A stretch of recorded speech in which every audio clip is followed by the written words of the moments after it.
Hello there, fellow Eastern European man. As you can see, today we're playing as Muscovy, which is why I've got my traditional Eastern European cowboy hat from Melbourne, Australia. Don't worry about it.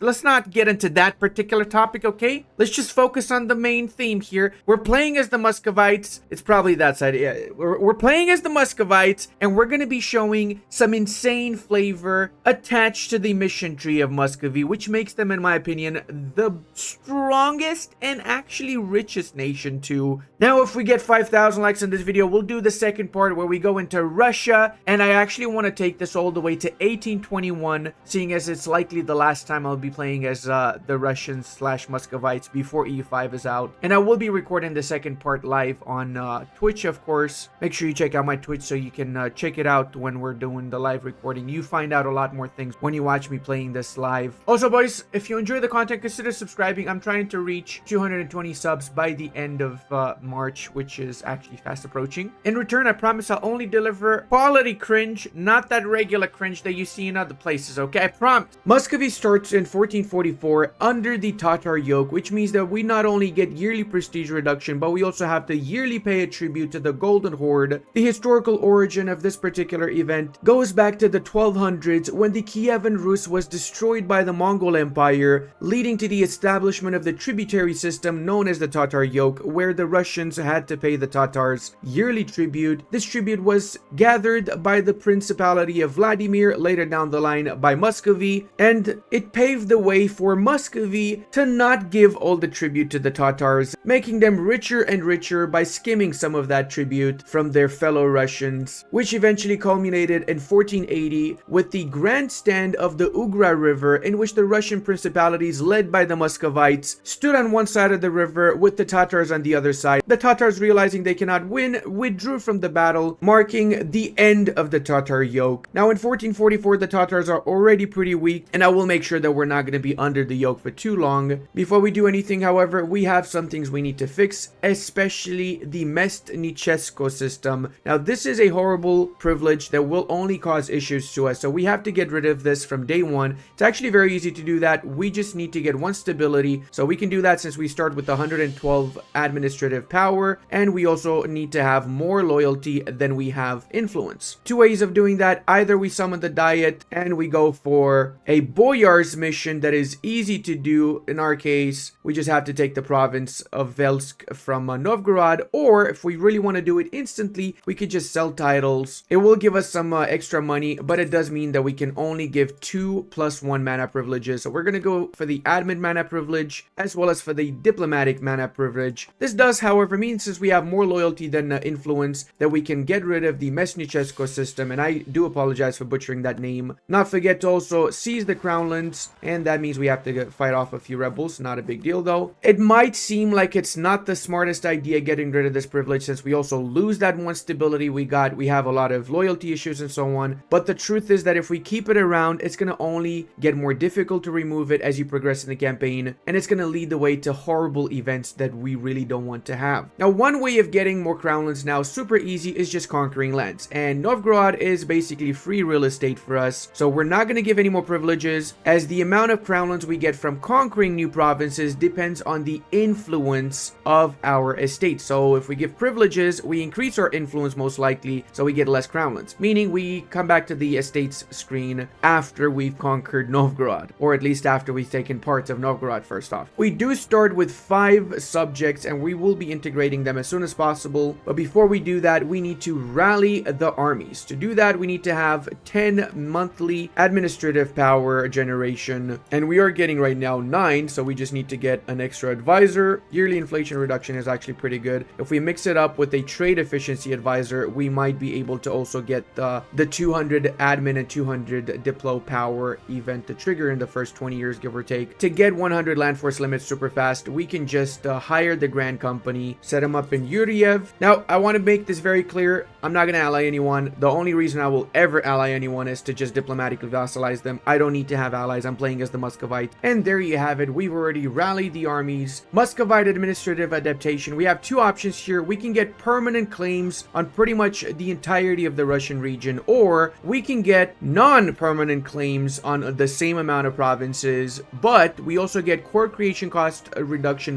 -15, the ability to claim bordering claims, and the ability to claim entire states for no additional claim cost. Obviously, the second option is by far the best option. The shift of administrative focus will stay with us forever, so we can double down on this, go for admin ideas afterwards, which gives another 25% core creation cost reduction. And as we progress, we get more core creation cost reduction added, meaning that we're going to be coring provinces for little to no admin. The very obvious first war is going to be against Novgorod. Set Novgorod as the war target. A lot of the times, Novgorod either allies Ryazan or gets Odoyev in their trade league, so you will have to fight either one of these, which is honestly not the end of the world. We can use our mercenary company to get rid of Odoyev. We've also made our leader a general. It does mean that it increases the likelihood of him passing away. However, he is a 3-1-2 leader. He's not really the greatest out there, is he now? Now, if we take a good look at our claims map mode also, it is absolutely beautiful how many claims we have. So we're going to try and get all of these lands as soon as possible now. Also, we're going to be using our diplomats to improve relations as well as get royal marriages and everything else with our subjects. Remember that getting a royal marriage with your subjects will lower the liberty desire by 5%, and having high relations doubles down on that. So we can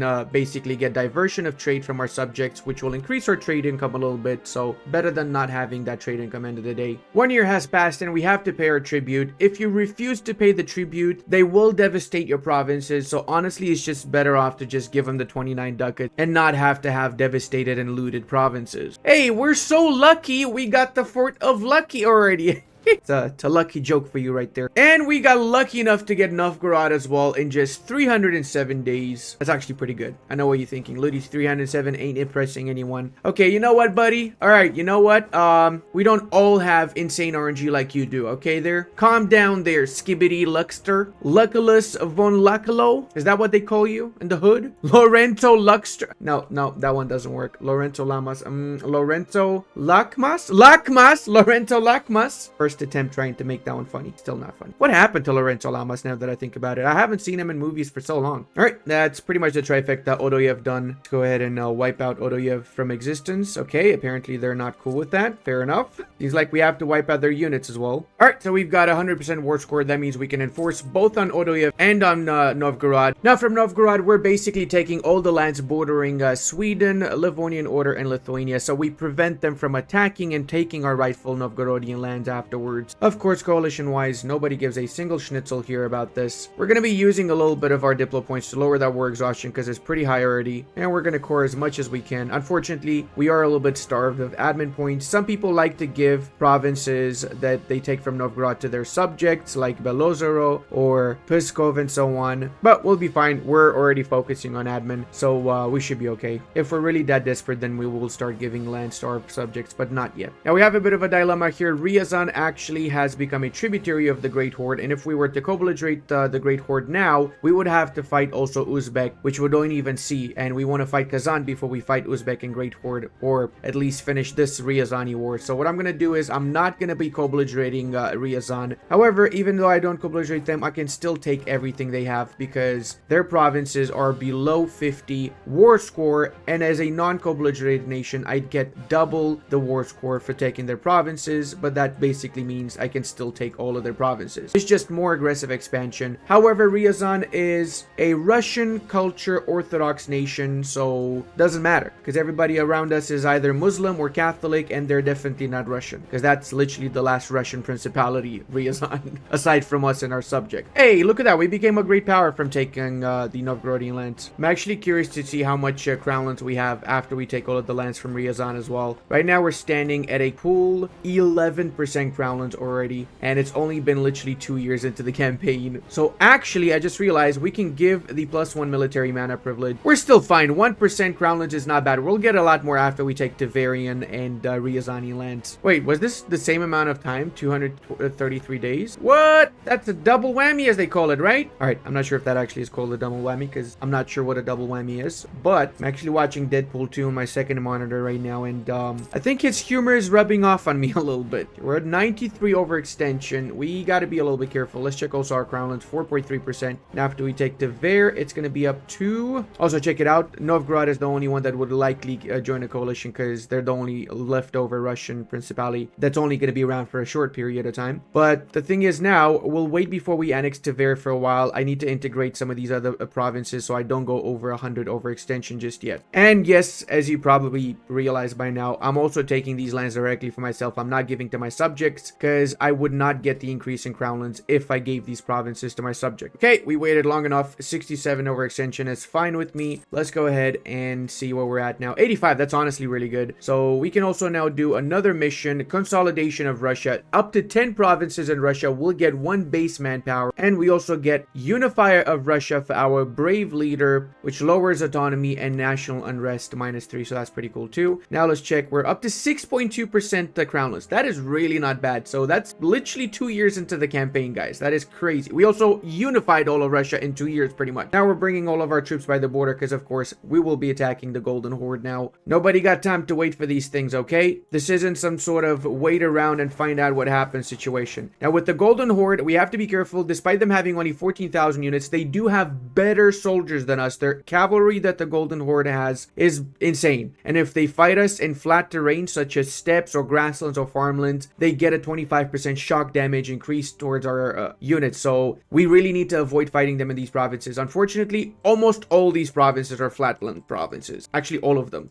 Yeah, literally all of them. We need to outnumber them in that case when we fight them because they're going to be slaughtering us if they find like 7,000 units like this separate. It's going to be over for the 7,000 units very soon. I actually consolidated my troops so I could get the free company as well now since I have the land force limit available for that, and I like to get some extra mercenaries. We might as well use up their mercenary manpower pool rather than my actual country's manpower pool. Plus remember, as long as you're below military tech 7, mercenaries are actually cheaper to maintain than regular units are. But every single military level, the cost for your regular units increases by 2% and the one for mercenaries increases by 8%. So after roughly military tech 7, mercs become insanely expensive, so you really should start replacing them with your actual regular units. Okay, now I'm not gonna lie, I would love to get a general with the 100 tradition, but I fell for this trap way too many times and I kind of do need legitimacy now, so I'm just gonna go for the legitimacy. I'm sorry, but I feel like I'm not gonna get a good general. I feel like it's gonna be the worst dude ever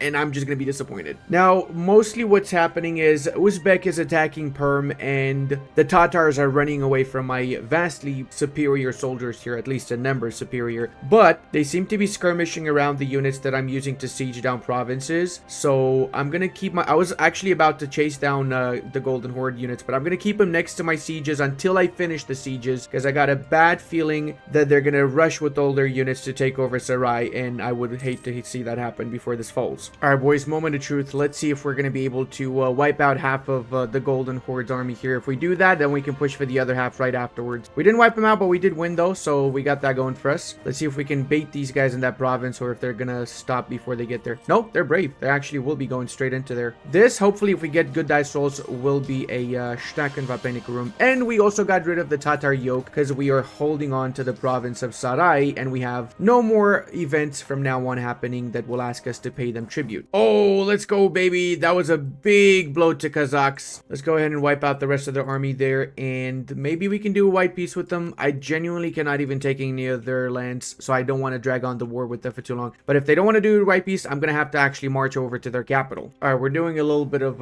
rebel killing recess here before we march into the Uzbek land. Okay, well, we can actually take a little bit of money from Uzbeks, which is good because we need a little bit of money to cover those loans we've been taking. I think we got 2 loans or 1 loan. That's fine. Pay that off, get rid of it, and we also can do another mission now. Break the Tatar yoke. We get 50 power projection, 50 admin, and 50 military power because we control Sarai and we have more than 85% war score with them. Now, for the peace deal with the Golden Horde, what I like to do usually is take all of the actual Golden Horde provinces and one of the provinces of Astrakhan. So we're going to take Manish, which is only 5 development, which means that after this peace deal here, not much of a coalition, just a few hordes are a little bit upset, nothing we cannot handle. But more importantly, we can release from Manish a new subject, Astrakhan, which we can feed all the cores in the remaining provinces of the Golden Horde. Whilst these areas here we can concentrate, lower the development to make it a little bit cheaper to core, and obviously directly owned by us. It's crazy how only 6 years in the campaign, we basically doubled in size now. So we're going to be seizing crownlands, and that means we're going to be up to 15%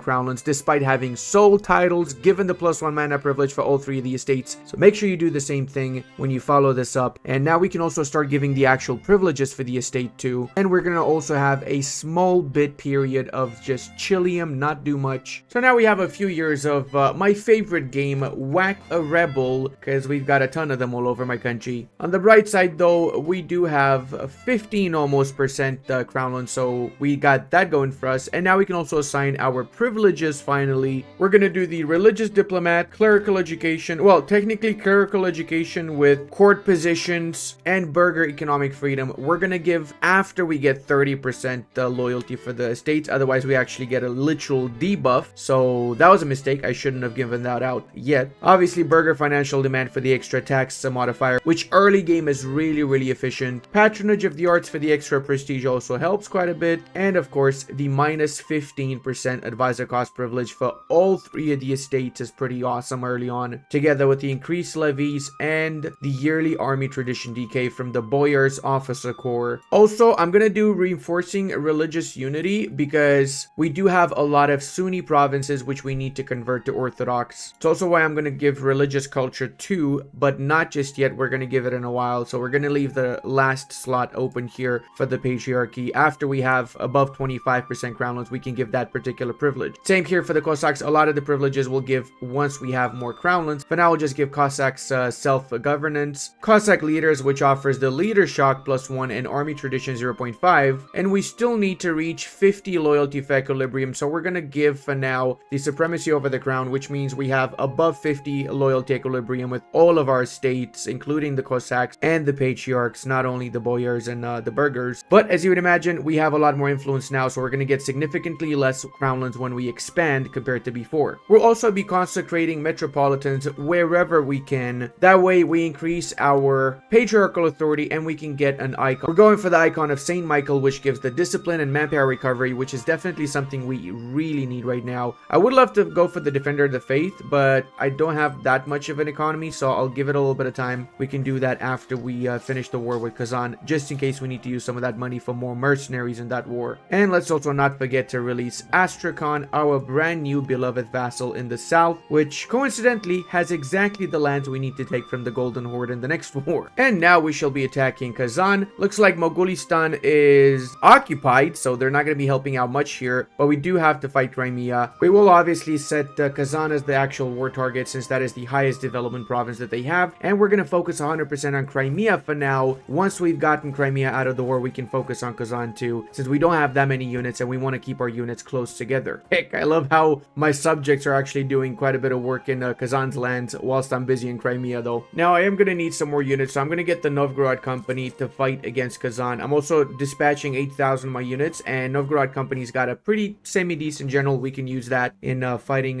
what's left of the Kazani armies here. Ah yes, the famous sack of Qui-Gon Jinn, master of Padawans and also capital of Crimea apparently. Now we can also attack the leftover armies of Crimea that were hiding, literally hiding away in Theodoro. Who does that, brother? Also, I'm going to be slackening recruitment with the 5% professionalism that I got, so I can get my manpower pool up again. I was initially going to pretty much fully annex Crimea, but I had a good thought about it, and I think it's actually better if I don't, because I just wiped out their army. I'm canceling the tributary status over Theodoro, so there is a chance that Theodoro might actually win the war against them afterwards if they do decide to attack them. Taking a few areas here which allow me to border Circassia afterwards, so I get nice pretty borders along the Caucasus, and taking a little bit of money. Also, I'm not taking too much because I do have quite a lot of aggressive expansion already as it is. We check the aggressive expansion map mode. Pretty much all the hordes are pissed off with me. It's not a big deal because they're not going to exist in a few moments, but we also got to take into account that we're still admin tech 3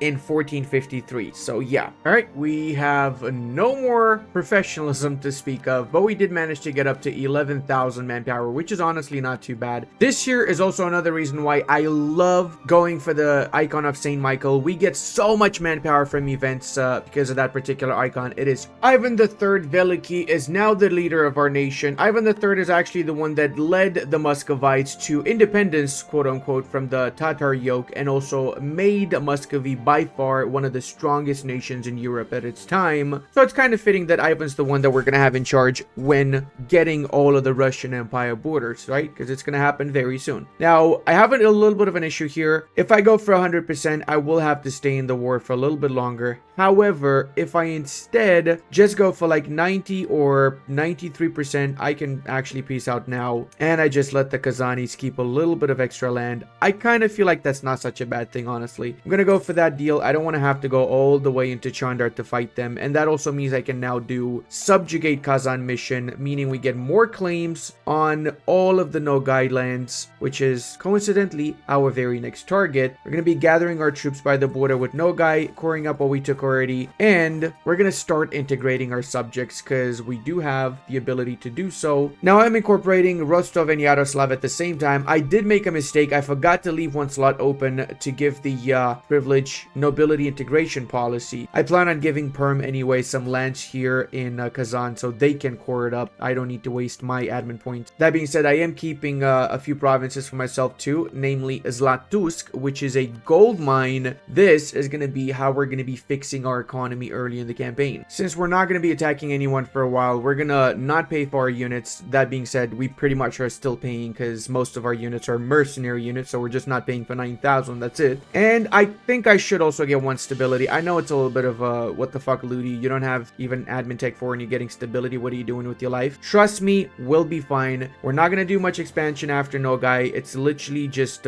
feeding vassals, and that's pretty much it. We're going to have like 10 years of Chilium maximum. Plus, we're not doing anything for 2 years until we integrate our vassals, so there's a lot of time for us to just not do much right now. I am going to, however, disband the Grand Company because they don't have any more manpower right now in their pool, so instead I'm just going to recruit some regular units. We can even get 4 Streltsy infantry, the unique units for the Russians. Alright, so it's 1461. Our truce is over with Novgorod, which means we can attack them again. They've actually changed their capital to Arkhangelsk, which they've also developed 6 times, so we're going to actually set that as our main war target. I did decide to delay the attack on Nogai since they got a few extra alliances, and because I did need those extra few years to recover my economy. Now we only have the one loan, we just need to pay that off. We actually are okay with technology, quote unquote okay in any case. I do have a plan, however, to get Renaissance, so I'm trying to ally either Siena, which the issue is that we have a very long distance between our borders, or Genoa, which I can actually get the alliance right now because they do have provinces bordering me. The problem is that Genoa already is sharing knowledge with Austria, so I can only get my knowledge sharing with Genoese after they've given all the knowledge to the Austrians. So if I cannot get the Siena alliance because Siena is not currently sharing knowledge with anyone, then of course I'll fold back the plan 2, which is Genoa, and get the knowledge sharing from them. We are a little bit over our governing capacity, which is giving some penalties such as lowered admin efficiency, increased aggressive expansion and such. So we will be giving the governing capacity plus 100 from the patriarch, which should fix that issue for now. It has, of course. We also have, as the Russians, the ability to lower autonomy by 5 in every province. We also can lower the rebel progress by 20%, but we don't really have any rebels right now. And we can, of course, gain some manpower, infantry combat ability for the Streltsy, and lose 2 war exhaustion. We don't have any right now, so we're going to use that once we actually have some war exhaustion. Let's also make sure we only siege with our mercenary units, so we use up the free company's manpower pool in these sieges rather than our own manpower pool. And we have a average leader. I guess we'll keep this heir for now. Oh, it seems like we have some war in the South Boyos. The Teutonic reconquest of Danzig. Okay, I see what's happening, right? It looks like it's Jover for the Teutons. They only have 3 provinces, and I'm pretty sure those are going to fall in the hands of the Polish. Actually, this Teutonic war is a perfect opportunity for me to attack the Livonians, since the Teutons are indebted and they have occupied provinces, so they're not going to be joining in that war. Let's go ahead and first off peace off Novgorod, which means we're going to be getting from this war more claims from our amazing mission tree. Skibbity boo, skibbity bay, invade Novgorod has been done. Increase the base task in Novgorod and get permanent claims on the entirety of the Livonian order. So of course that is our next war. Let's go ahead and set the revolting city of Reval as our war target, and apparently Riga is a part of the Holy Roman Empire, so we're not going to be co-belligerating the Regans. We're just going to be taking them without co-belligerating, so I guess it's a little bit of extra aggressive expansion, as if we care for that. Now I know some of you guys will be asking, Ludi, what's up with the camera? Why don't you have a camera on right now. I'll be honest, I am not really feeling amazingly, going through a little bit of anxiety and depression period. So I'm gonna keep it off for now for this session, at least of recording. I really hope that's okay with you guys though. Okay, I believe that Riga and the Livonians have peaced out from the other war, which means it's a free game for us now. We should be able to fully annex the Livonian order if I'm not mistaken. There we go. 52 aggressive expansion, but considering that we have not actually taken Catholic lands up until now, it really doesn't matter. Most nations don't give a single schnitzel. Not only is it Catholic, but it's also a completely different culture from all the other Catholics, so really nobody cares about us taking the Livonian order. Now I'm going to use a little bit of my extra diplomatic points to accept Novgorodian and Mishar as my accepted cultures. This way it's going to be a little bit faster to convert the Mishar provinces to our religion as well, because remember, converting provinces is 2% more expensive if it's not an accepted culture. Now we only have the Sunni and the development debuff, not the non-accepted culture debuff from converting provinces. Whilst I'm doing these few wars in the west, I'm also exploring the eastern parts of our empire. I want to reach the Pacific coastline and get some more information on what's happening in Asia in essence. Oh, looks like we can also spend a little bit of extra military power, and then we can be ahead of time with our military tech. That's actually going to come in massive handy for our next expansion into the Horde lands, because let's face it, the Horde units are pretty strong overall. So us upgrading our units to Stratioti cavalry puts us almost on par with the Nomad cavalry. Alright, we can also secure strong leadership. That means that we only need to wait for 5 years whenever we change our national focus rather than 25 years. Time for the peace deal with the Rigans. Bye-bye Riga. And now of course it is the moment of the truth. Livonians shall once more be a part of us, because they totally were a part of us at some point. Trust me bro, basically. Yeah, I'm actually going to be concentrating development, so it's a little bit cheaper to core these provinces, and we can also now do our mission window to the east. We get claims on the Baltic, Finland, Ostrobothnia, and Laponia, which means the entirety of Finland more or less. The Swedes are however still a junior member of the Danes, so I might actually support their independence, which would make it easier for me, or maybe just wait until they are at war with the Danes for their independence, which would again make it easier for me to take over the Finnish lands. We need to increase the amount of units we have, because we're going to be going to war with the Uzbeks also in this particular engagement, not just the Golden Horde. Gee, I wonder, should we get 5 patriarchal authority or 1 freaking stability? That's a tough decision, isn't it, guys? All right, our units are pretty much ready, so let's go with the war. Skibbity boo, skibbity bay, give me back Sarayo, skibbity day. There we go. Alliance has been secured. We are temporarily over our diplo relation slots because we're also trying to diplo vassalize Wallachia, but we'll be fine after we finish the annexation of Belozero. There we go. We also have the relations needed to diplomatically vassalize Circassia, so it is finally time for the war against the Great Horde. Not so great after all, are you now, Hordeski? This war is also going to allow me to take a vast amount of land in the Siberian bits from the Uzbek, but we do need to give once more governing capacity, so we're going to give this time to the Burghers 100 more governing capacity. Uzbek does have 23,000 units, so I do need to be careful. That's literally why I'm keeping all of my soldiers unified in one big stack whilst I'm sieging down their capital, so at least I secure the main fort, which should make the rest of the war itself very easy for me afterwards. There we go. Chimichanga has been captured. Normally fighting enemy units in mountainous provinces is bad, but these are horde units, so fighting them in mountainous and not even terrain is actually really good for us. We get a bonus to that. Unfortunately, they have run away, so that's pretty sad. But I do want to say that you should try and fight your horde enemies, if you can, of course, in non-even terrain, basically. Oh my god, Theodoro! Oh, I love you so much, Theodoro. You're so much better than the Genoese. Wait, what? The Genoese also want to... No! No, no, no, Genoa. Okay, too little, too late. I'm gonna actually make Theodoro a diplomatic vassal, because I just want to show them my appreciation. And I also believe that this next tile will show us the edges of the Pacific Ocean, if I'm not mistaken. I will also be releasing Kazakh and feeding them back their provinces, so I'll only be taking provinces that are not highlighted as Kazaki cores, with the exception of course, Turgai, which is a Kazaki core from which we will be releasing the nation of Kazakh itself. Also, speaking of, wasn't this illegal?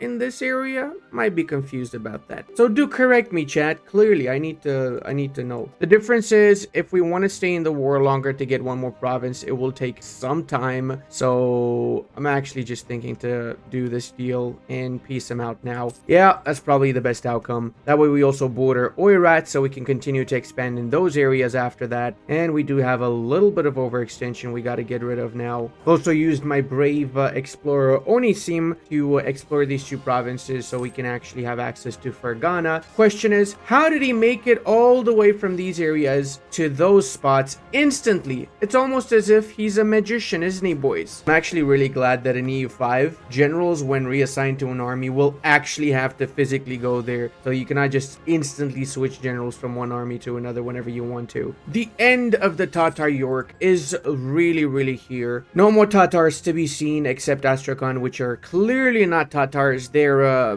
Russians in disguise, obviously. Come on, bro. Now, I also want to enforce my religion on them, and I really hope that, yeah, okay, so they're actually not too unhappy with it. Seeing as we gave them a lot of their provinces back, they're actually okay-ish. We're gonna placate them a couple of times or just once. Should be enough until we fully integrate them. Because they are our religion, the Orthodox, is gonna be faster to integrate them, and they will also be slowly converting their own provinces to our religion before we annex them, hopefully. Oh my god, the Poles are kicking the ass of the Swedes and the Danes again. What is this war? Polish conquest of wait, what? They did not annex them in the previous war? What's wrong with you, Poland? All right, the end of Kazan is here. Julius annexationists. I really hope that we don't go over 100 overextension though. Let's see. We're at 80. Okay, we're actually super good. We cannot really concentrate anything though, so we're just gonna have to core it up as is. I've also lowered the devastation in the provinces adjacent to these particular fortifications, so I'm gonna be dismantling them because they're both useless. I'll keep the one in Latgalia, which is actually not too bad. Actually, since we already have Pskov, we don't really need Latgalia, so we're gonna cancel that one too. What we do need, however, is more churches. We are, after all, the land of the churches, right? We also can get more metropolitans since we have a lot more Orthodox provinces, but we do need to have 30 development within these provinces. Unfortunately, in a lot of them, it's below 30 by a lot, so we will have to develop. I'm going to be using some of my military power since we have a little bit of extra, or actually I can just hold on to it. Once I get admin tech 5, I can get a military idea. You guessed it, we're going for quantity. We're going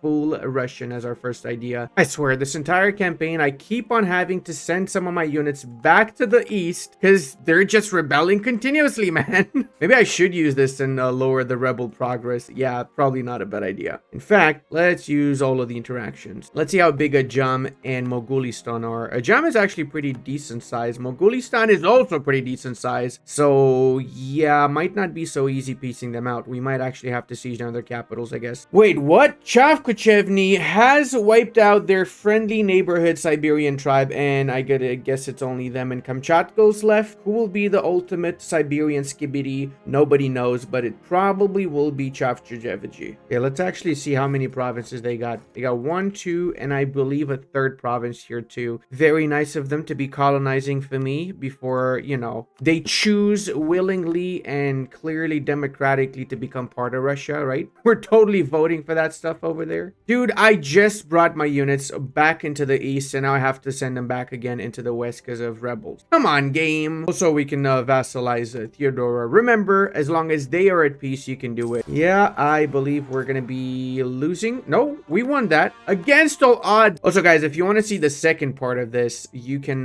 find it recorded live on Twitch. Just make sure you follow, and whenever I go live with this particular run, we also have the Spanish run at the same time. So we got this and the Spanish run. You have a lot of awesome EU4 you can watch if you follow me on Twitch. And now we got a lot more war score, so we can even get some money from them. There you go. Not a patient man, so that's enough for me. Let's get the hell out of there. Go back into Nogai lands. Renaissance is thoroughly spreading around, so we're gonna help it out a little bit by setting up the advancement efforts edicts all around the adjacent provinces. Also, seeing as we have yet to embrace Renaissance, we can stack up to 1,498 military power, so we're gonna just stack it up. I'm not gonna get the military tech 7 yet. I want to really invest as much as possible in quantity ideas once I have admin tech 5. Oh, how generous of a gem to give us so much money in order to end the war. They made the right choice. I was honestly thinking thinking about just fragmenting them and turning them into Karakoyunlu food, but I do want some semblance of balance in the Middle East, so I will be keeping Karakoyunlu Ottomans in a jam and Timurids alive just so they can fight against each other and not become one massive blob against me. What an absolute shocker. Nobody gives a schnitzel about me taking more horde lands. Who would have thought, guys? Man, I hate doing this, but I'm so far behind with my admin, and I know, Ludi, you should just stop coring everything, give it to your vassals. I'm aware, I just don't want to, okay? You can't make me. Yeah, that means we do have unbalanced research now, so that is going to be no bueno. It gives 0.10 corruption, so we need to actually advance with our admin. That means I'm not going to attack anyone anymore, or if I do attack, I'm only going to give to my subjects. I'm just chilling for the next period, okay? I promise. Awesome part is that now we have cannons, so that means we can very easily crush any fortification. I'm going to have one army with 4 artillery pieces, which should be enough to destroy any sort of fortification a little bit faster, basically siege stuff quicker. All right, we can now attack the next target, which is Oirats. Ming is in debt, so they're not going to help out the Oirats, which is perfect because Oirats is rightful Russian clay. Everybody knows this, common knowledge, okay? Oh my god, what is this, Uzbek? Why did you take all of the Oirat lands, my dude? I hate you so much right now. The Uzbeks quite literally cucked me from taking Oirat's lands, and basically I cannot really get anything from the war, right? Actually, I cannot vassalize. Damn it, I cannot take anything from them. This sucks. It's all Uzbek's fault as well. We do have 4 more years before we can attack Uzbek, so that's pretty unfortunate now. Luckily for us, Oirats would like a peace deal, so we're gonna get a white peace because, as I said, we actually cannot take anything from them, sadly. If you're not unlucky like I am, you really should be taking over Oirat lands and just snake all the way to the Manchurian parts, since it is basically free real estate, and it also means you can more easily establish your trade companies. So what I'm gonna do next here is I'm gonna make trade companies out of the Siberian node, Astrakhan node, Samarkand node, so all these provinces will be giving me extra merchants that I can use to filter more in my main trade node of Novgorod. All right, now since we do have those years of peace with Uzbek, it's time to turn our attention into the west, because apparently the Lithuanians made the mistake of breaking the union from the Poles, so that means it's basically free real estate now. To war, my pretties, for honor, for freedom, for grabbing all the land around us because we can. Yay! Okay, they actually went up to 40,000 soldiers, so they're really gonna be fighting us, aren't they? Fortunately for them, we do have significantly more units and a lot more manpower, so we're gonna easily win this. I also realized we don't have a fleet, so let's actually get some ships going. Oh, that was painful, wasn't it, Lithuania? For that matter, it's gonna be painful for the Stettiners too, isn't it? Yes, sir. Painful times 2, that is. Sure as schnitzel, as they say in Stettin. That's totally a saying they say in Stettin, by the way. I didn't just invent that. Trust me, do not look it up, though. Really mind-baffling how the Lithuanians managed to grab so much land in Eastern Europe at one point in history. What would history have been like if the union between the Poles and the Lithuanians never happened? Would Eastern Europe be super Lithuanianized? What is even the word I'm looking for, guys? Come on, help me out here. Lithuanianized? Lithuanianized, isn't it? Yep, it's I think we would see a lot more Lithuanian speakers in Eastern Europe for sure. Looks like the Austrians have just become a great power because they've inherited the Hungarian crown with the accession of Ladislav Postumus von Habsburg, and we also pretty much finished the war in Lithuania. Let's get as much money as we can as well. Beautiful, there you go. 1 out of likely 2 or 3 wars we're gonna need to do against them. Now we can start turning our attention again to our favorite part of the empire, the east. And we also can sell some crownlands and then seize some crownlands again, which means we can embrace the renaissance. There you go. Now, as I was saying earlier, guys, we're gonna be chilling, okay? We're just gonna be doing a lot of Chilium Maximus, nothing else, just the Chilium von Chilsky. And oh my god, I'm actually on my limit with military power. Okay, that means we're gonna have to just use up some of it. Let's encourage development and develop some provinces around the heartland of Russia here, especially the livestock and grain provinces. Increasing manpower there is an absolute great idea. Yay! Finally, we got radical reforms from having had a trader and a master of mint hired. That means we get 200 admin, 200 diplo, and and we can use that to get our first idea set, which of course is going to be quantity ideas. It's not a Russia run without going quantity, obviously. Now we can also, of course, hire back our trader and our master of mint if we want to, but I actually don't want to hire that guy back. I'm going to get a missionary strength advisor so I can more quickly convert the land. Voila, boys, I give you the great nation of Kazakhstan. All right, now Kazakhstan has, suffice to say, an insane amount of cores, which we're going to be feeding them back right now. Give it back right now. Yes, Skum, it's mine. And by mine, I mean Kazakh. Also going to be spending the 15 ducats to get our naval doctrine now, since it's nice and early. I'm not going to go for the unique one that we have as the Russians, because I feel it's very underwhelming. Instead, I'm going to go for the ship trade power, which is going to help us a lot more. Byzantine refugees. Wait, what? Did Byzantium just get annexed like recently? I thought they disappeared a long time ago. Well, whatever the case, we shall accept the Byzantine refugees. Would have been awesome if they came a while back so we actually used those benefits, but hey, you know what? Better late than never, right? I'm not falling for the old rebel trick anymore. I actually left one of my armies in the west this time to deal with rebels whilst I'm busy in the east. I have to say, I was not expecting Uzbekistan to have taken this much land. I mean, they literally reached the border of Ming, as you can see over here. So yeah, that actually complicates a little bit things. Hopefully me weakening them in this particular war will make it so that their neighbors attack them and break them up a little bit more though. And with their army gone, we should be able to enforce our demands.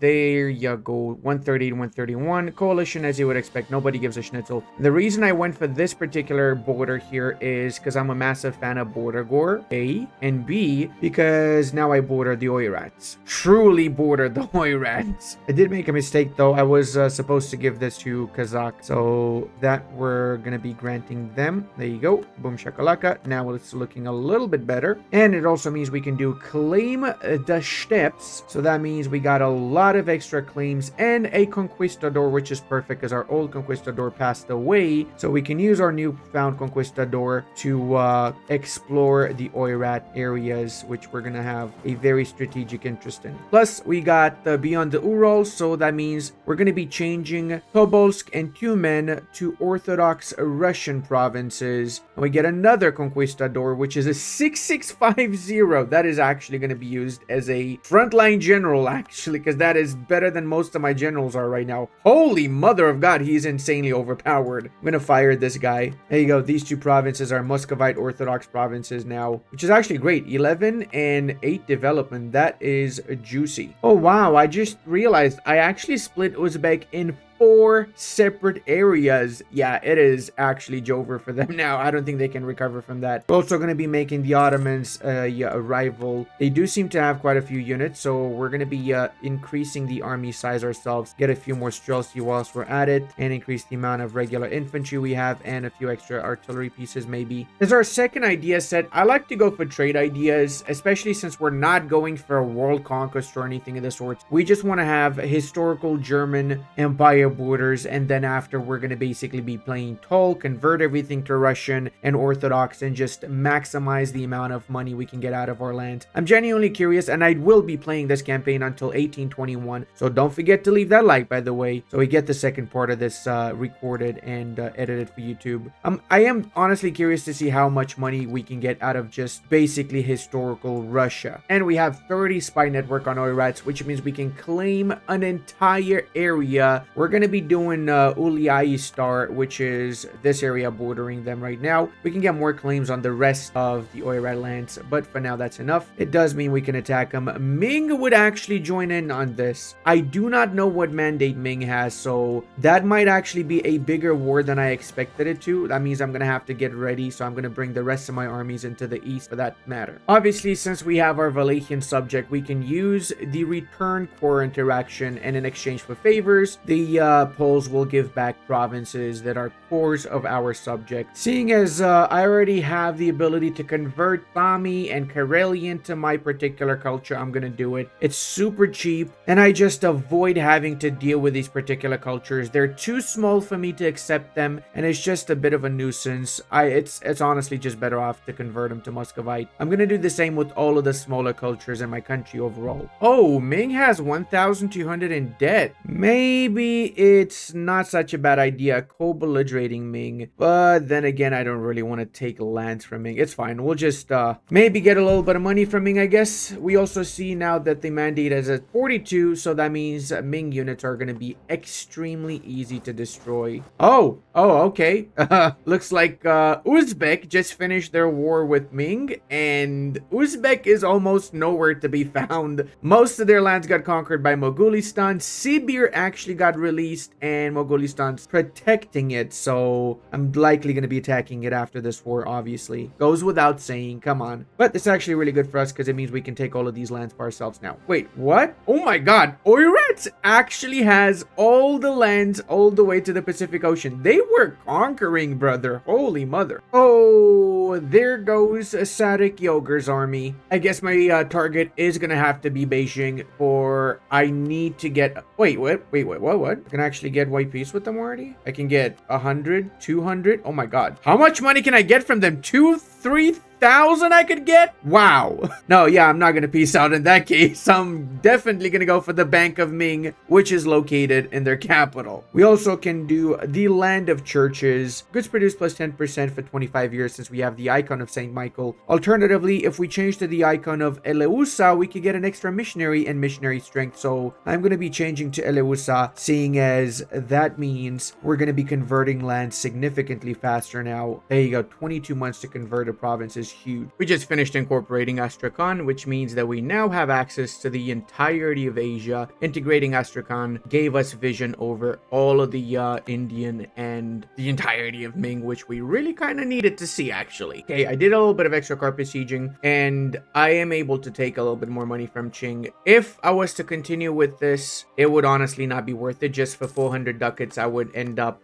being in a much longer war. So I'm just gonna go back and enforce on Oirats, because we basically lost all the progress we had. We had to use up our entire army to focus on Ming. So Oirats and Ming, in the meanwhile, unsieged the Oirat lands, meaning we lost all the progress we had there. But due to the great contribution of the Bank of Ming, we now can build a ton of barracks, a ton of production buildings, a ton of churches everywhere. So we're going to be extremely rich after this particular war. All right, after a complete Carpetica Siegicum, we now once more can enforce our demands, and Darya go way better. This is literally the borders of the Russian Empire. So now, naturally, we're going to have to continue to expand the Russian Empire with the expanding into Solon and Niv and Jiangsu, all of the Manchurian parts, which everybody knows are just classic Russian clay, obviously. State-wise, we have basically all of Eastern Europe as states, and all of the Siberian and Asian parts shall be trade companies for the extra merch. First, before we do that, we will have to convert them to Orthodox, which apparently is a lot easier in the